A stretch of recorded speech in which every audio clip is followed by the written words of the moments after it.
कितने दिन हो गए यहाँ पे? मेरे को 11वां दिन हो गया है। 11वां दिन हो गया? जी सर, मैं कल बीमार भी हो गया था। बीमार हुए? जी। कब हुए बीमार आप? मैं कल हो गया था, मेरे को आईजीएमसी ले गया था। आईजीएमसी ले गए थे? जी सर। मुझे तो आप बीमार कैसे हो, क्या दिक्कत है डॉक्टर ने? मैं भूख हड़ताल पे भी था यहाँ पे, और मैं काफी दिनों से खाना भी नहीं खा रहा हूँ, एक टाइम ही खा रहा हूँ। क्यों खाना क्यों खा रहे? अब क्या, मन भी तो होना चाहिए ना सर खाना खाने का।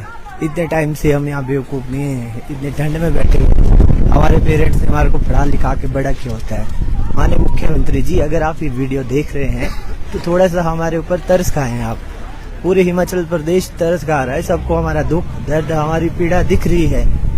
मुझे समझ नहीं आ रहा आप कब समझेंगे, कब आपको हमारा दुख दर्द पीड़ा दिखाई देगी? क्या जब हमारे को कुछ हमारे साथ कोई घटना घट जाएगी तब आपको फर्क पड़ेगा?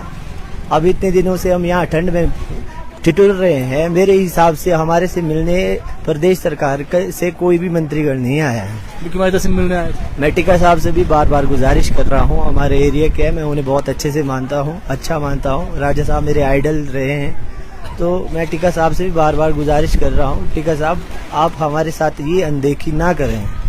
आप हमारा जो ये रिजल्ट है जल्द से जल्द इसे बहाल कर दें। अब देखो, नई आपने सब कमेटी बनाई है तो मैं चाहता हूँ 10, 15, 20 दिनों के अंदर अंदर हमारा जो रिजल्ट है इसे आप हमीरपुर आयोग को दें। हमीरपुर आयोग इस पे फर्दर प्रोसेस स्टार्ट कर ले, यही आपसे रिक्वेस्ट है। अब यहाँ पे बच्चा ठंड से मर रहा है, बिलक रहा है, अब किसको फर्क पड़ रहा है? आप बीमार हुए फिर भी वापसी आ गए, घर नहीं गए आप? देखिए, हम यहाँ पे रिजल्ट लेने आए हुए हैं। जब तक प्रदेश सरकार हमारे हित में कुछ कदम उठा नहीं लेती तब तक हम यहाँ से जाएंगे नहीं। जब तक हमें पूर्ण रूप से आश्वासित नहीं किया जाएगा, रिटर्न में नोटिफिकेशन जारी नहीं कर दी जाएगी कि आपका जो ये मैटर है हमीरपुर बोर्ड को दे दिया गया है, हमीरपुर बोर्ड इस पे फर्दर प्रोसेस के लिए जो भी कार्रवाई करनी है वो कर देगा, तब जाके ही हम उठेंगे यहाँ से। अदरवाइज हम यहाँ से जाने वाले नहीं है। मुझे कल बहुत ही ज्यादा हेडेक भी हो रही थी, साथ में मुझे चक्कर भी आया यहाँ से। डॉक्टर ने क्या सलाह? डॉक्टर ने ये कहा कि आपको शुगर लेवल डाउन हुआ है, तो उन्होंने ड्रिप वगैरह लगाई। वो तो मुझे छोड़ भी नहीं रहे थे वहाँ से, तो हमने वहाँ से खुद ही सिग्नेचर करके वहाँ से आए वापस। दवाई मेडिसिन ले रहा हूँ, मेडिसिन लेकर आज ठीक हूँ। मैं अभी थोड़ी देर पहले ही पहुँचा, रूम से ही पहुँचा, मैं रूम में ठहरा था। आज यहीं सोने वाले हैं? जी, मैं आज सर दर्द थी तो आपको थोड़ा सा आराम करना चाहिए। यही होगा, मैंने मेडिसिन साथ में ढाल रखी है, अभी इधर ही रखी हुई है। मैं मेडिसिन खा लूंगा अगर मेरे को और ज्यादा तबीयत मेरी खराब। सरकार कह रही है कि हम रिजल्ट निकालेंगे, थोड़ा समय दीजिए, और विजिलेंस की जांच चल रही है। कैबिनेट सब कमेटी हमने बनाई है, तो लग रहा है आपको जो कैबिनेट सब कमेटी बनाई है वो आपके पक्ष में बहुत जल्द रिजल्ट निकालेगी। देखिए, आप कह रहे हैं कि सरकार कह रही है थोड़ा, आप बीमार है इसलिए कह रहे हैं, बाकी ऐसा आपको पूरा अधिकार है। मैं उसी का जवाब देने जा रहा हूँ। हमें देखो, बीजेपी गवर्नमेंट ने भी यही कहा था कि थोड़ा टाइम दे, टाइम देते देते उन्होंने 3-4 साल हमारे बर्बाद कर दिए। इसकी भरपाई बीजेपी गवर्नमेंट नहीं कर पाई और उन्हें भुगतना भी पड़ा इसका। फिर जाके हमें कांग्रेस गवर्नमेंट ने वादे दिए, तरह तरह के वादे दिए कि हम जैसे ही सत्ता में आएंगे आपका मैटर सॉल्व कर देंगे। सत्ता में आते ही 1 साल 2 महीना हो गया है सर। 1 साल 2 महीने से हमारा मैटर अभी भी सॉल्व नहीं हुआ। श्रीमान मुख्यमंत्री जी ने अपने सानन कमेटी बनाई, 1 साल 2 महीने में उसमें क्या हुआ? लगभग 12 कर्मचारी वहाँ पे लगाए गए थे। चेयरमैन की नियुक्ति तो अभी थोड़े दिन पहले ही की गई। अब जाके अब प्रीवियस बार जब हम मिलने आए थे मुख्यमंत्री जी से, उन्होंने आश्वासित किया था कि नेक्स्ट कैबिनेट में आपका जो मुद्दा है सॉल्व किया जाएगा।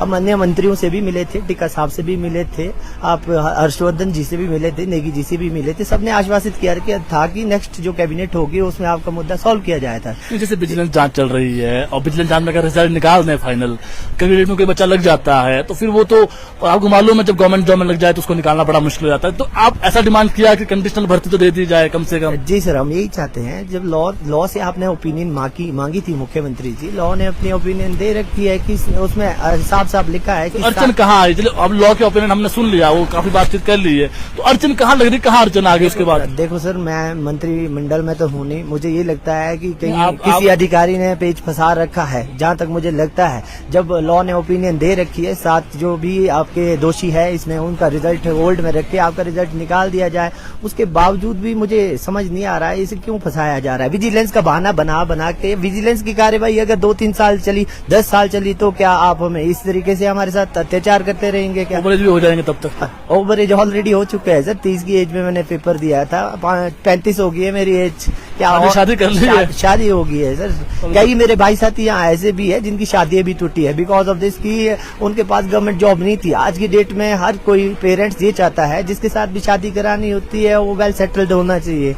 हुआ है, मैंने खुद गवर्नमेंट जॉब में है तो आपसे शादी होगी, मैं घर से बात करूंगी, बट ऐसा होता है। अब तभी जाएंगे जब तक रिजल्ट नहीं आएगा यहाँ, तब तक बेटे रहेंगे। सर 11वां दिन हो गया है, मैं घर से छोड़ के आए। कल मेरी मम्मी रो रहे थे, मुझे बोल रहे थे कि आप घर आ जाएं। मैंने ये कहा जब तक कुछ पॉजिटिव रिस्पांस हमारे लिए सरकार नहीं दे देती तब तक यहाँ से हटने वाले नहीं है सर। हम पूरे मन बना के आए हैं, अब ये लास्ट लड़ाई है हमारी। चलिए अपने सेहत का